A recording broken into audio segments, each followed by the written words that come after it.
Welcome back to the Sunraysia Daily Office. For the last time tonight, we're going to wrap up the Malee and Farrer federal election coverage tonight.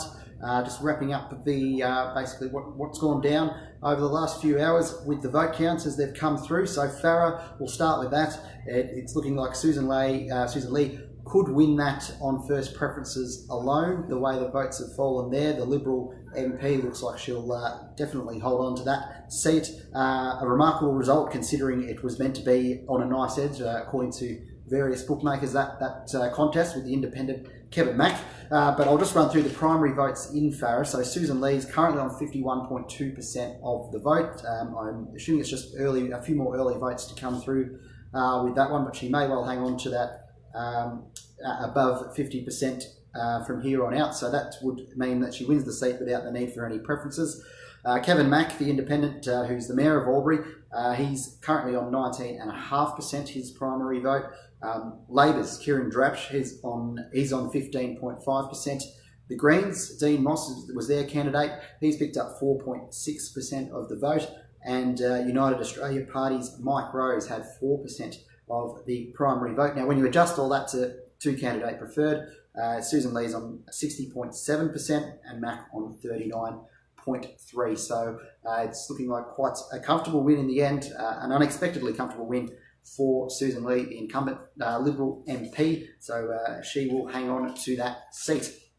Crossing over to Malee now, the Nationals, it's all but called for the Nationals pretty much at the moment. The party have certainly claimed it, and it seems like that's the way it's gone. And there has been a swing towards the coalition, that's worth noting. It looks like their primary vote has dropped by about 17% compared to 3 years ago.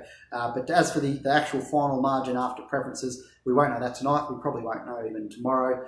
There's probably a fair bit of sorting between all the various different candidates that did compete in Malee.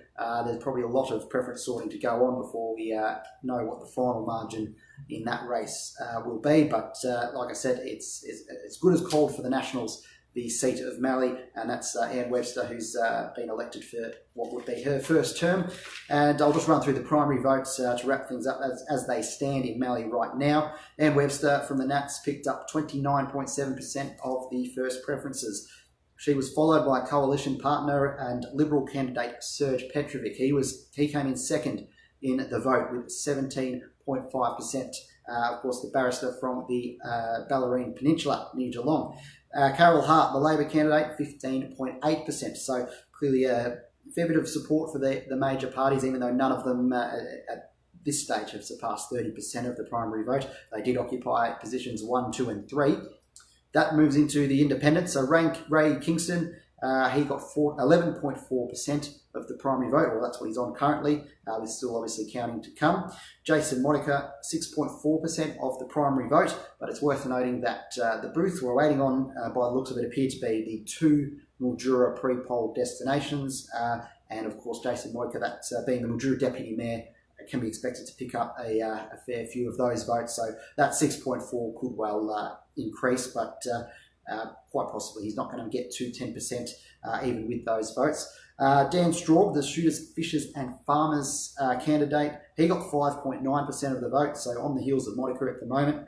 Rick Miller from the United Australia Party, 3.7%. So obviously both Malee and Farrer, the Palmer affiliated candidates, both around 4%. The Greens, Nicole Rowan was the candidate in Malee. She got 3.1%, and Cecilia Moore, the independent, 3%. So they were the predominant candidates in the seat of Malee, and that's how it's washed up. Two candidate preferred. I could give you the figures there, but basically we won't really know who the two candidates are at this point and what the actual numbers are. The AEC have gone with the Nationals and Labor, with the Nationals having a fairly strong margin in that. But once all the final distribution of preferences are done, we could have a different two candidates in that race. So that pretty much wraps up where it's at right now as things stand in both the counting of Farrer and Malee. It's looked like we can pretty much call both of them for the coalition. The Liberal Party retaining Farrer, the National Party retaining Malee. So that's where it stands at this point in time. Make sure you log on to sunraysiadaily.com.au. We've been covering the entire evening there. And of course, Monday's Sunraysia Daily will have the full wrap up. We'll be talking to candidates. We'll have all your full election coverage. Make sure you get a copy of that. And pick up your Sunraysia Daily. And thanks for tuning in throughout the night. And we'll see you next time.